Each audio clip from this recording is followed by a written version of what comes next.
Ito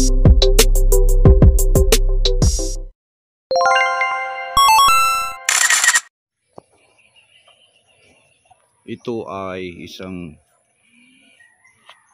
cardaba plant. Kadalasang sakit ito ay yung tinatawag na bugtok. May paraan dyan kung paano gamutin. Tara, subukan natin. Papakita ko sa inyo.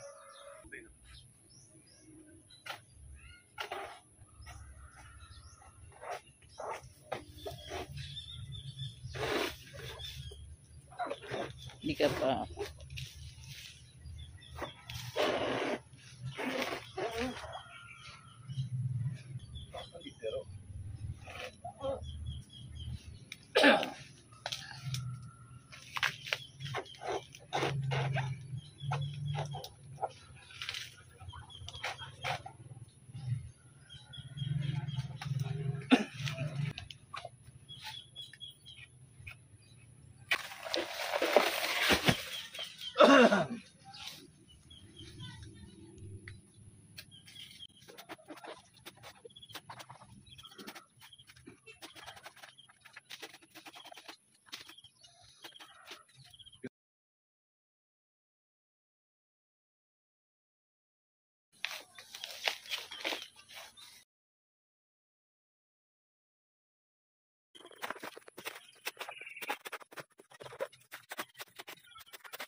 Ang ilalagay natin asin ay 1 kilo.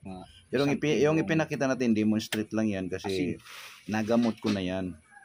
Pang demonstrate lang yan. Pero katunayan, ang nilagay ko dyan, noong gamutin ko yan, ay 1 kilo ng asin. Kaya mamaya ipapakita ko niyo sa huli ng video. Papakita ko sa inyo ang resulta ng kanyang bunga.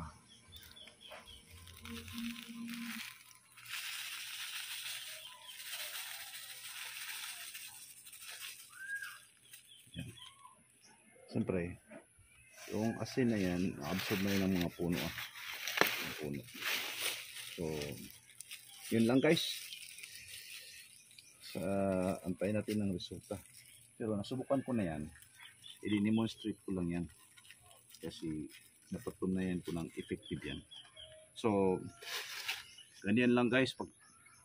Pag gamot ng sakit ng saging. Lalo na yung cardaba na saging. So, yun lang guys. Maraming salamat sa inyong pagsubaybay ng ating mga vlog. Salamat. Thank you for watching. So, itong pinakita ko sa inyo ay bunga noong una nating ginamot yung saging na ipinakita ko sa inyo. Ito ang resulta niya.